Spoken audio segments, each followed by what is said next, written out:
Hi, it's Terrie Carr, and this week the Box of Rock catches up with part 2 of my exclusive chat with the amazing Chris Cornell. In part 2, Chris touches on being compared to Robert Plant, why he worked with Temple of the Dog, a new Soundgarden record, and Wayne Newton. We pick up talking about making a primarily acoustic record behind an acoustic tour.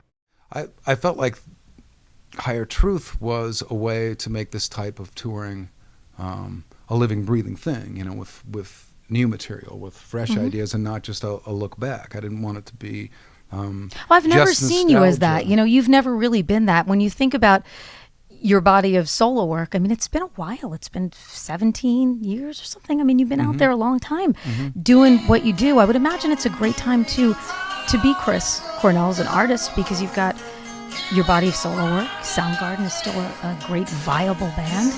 People call you now. I mean, I don't know how you're going to respond to this, but I have listeners that say, oh, Chris is like, he's the new Robert Plant. He's the voice, the classic rock voice of a new generation. Pressure? Funny? Does it feel... pisses me off. I mean, but is it odd? You know, is it an odd thing to hear from people? Because I know you're a humble guy, and it doesn't seem like something that you would be really super comfortable hearing. It's better for me to sort of not think about that kind of I stuff. would imagine so. I would imagine so. How I'm placed has never seemed to me to be a good idea to try to figure out or understand or believe. And I think that that's always a moving target, and it also always depends on who you're talking to. Right, sure. And it changes in a second, and there's no way to predict how it's going to change and all that fun stuff. Yeah. So I just feel lucky, and I also feel and I have to say this, and genuinely I feel blessed with some pretty patient and enduring fans who have put up with me kind of doing a lot of stuff. Yeah, no doubt. They love you. And I've done a lot, you know, I have often kind of taken hard right or left turns. Yeah, the Scream record was great because you were a really fearless artist. I think that was the most dramatic example. I think, you know, for me it started with Temple of the Dog. That was, right, sure. I knew that the 4 members of Soundgarden together in the context of what we were doing was a special thing, and that was about all I knew.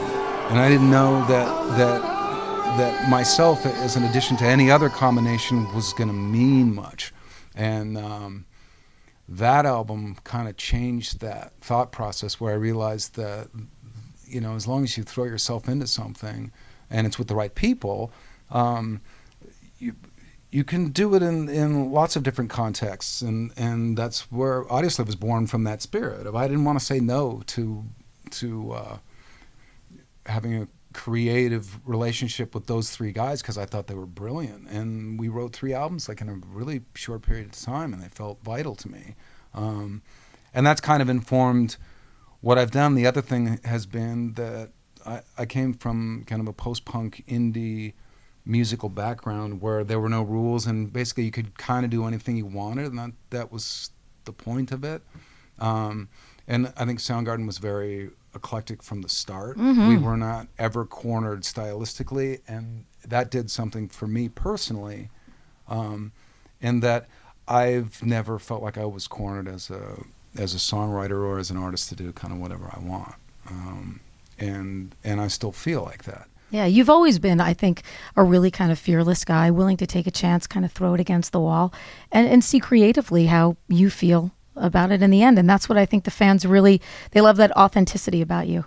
I think that the more sense can be made of my body of work and the different things that I've done if you see this show too, because they're all sort of mercilessly brought into the exact same arena. Every period, every song. And I think it becomes a lot easier to draw a line through 30 years of songwriting and see, oh, okay, that kind of actually makes sense to me. A brand new song and a song that's 25 years old that was a Soundgarden song, but that I wrote for that. It starts to all sort of sound like it could come from one guy, as opposed to a review of different periods. But I think I do agree with the notion that that it has to be at least 2.5 hours, otherwise I don't cover enough. I don't feel like I cover enough. Yeah, sure. Of who you are. Yeah. And what people want to hear. So I think, at some point in the future, I'll take that Wayne Newton approach, which I noticed a long time ago. He was already doing it, where he has a choir, and they basically sing the song, and then he just throws a couple of heys and yahs in, and he gets away with it. Right. Totally. I can't He never really sings I can't the whole picture song. you doing that, but I'm sure the fans would still come. And we're going to get another Soundgarden record. Do you look back now when you back in the studio with the guys too, and have like a greater appreciation for what it was then? At the time that you're doing it, and you're the biggest band in the world, and you're younger, it's very different than coming back full circle with the guys again. I would imagine that it really feels so good for you now, to be back making music with those guys also. Well, I think it felt like a much shorter break than it really was once we got back in and started working. It didn't feel like we were aliens to each other, and our creative process was totally intact. And up to now, this minute, working on new songs, we're still doing things that don't sound like anything else we've ever done, and everybody is motivated in bringing music to the table, and it's this continuing, evolving thing, in the way that it was when we were writing our second or third LP. Yeah. This is us making, sort of treading into new material territory. It's Yeah. the same thing. Yeah. Chris, I thank you so much for the hospitality, and thank you for the great body of work. Thank you. Suddenly I know she's going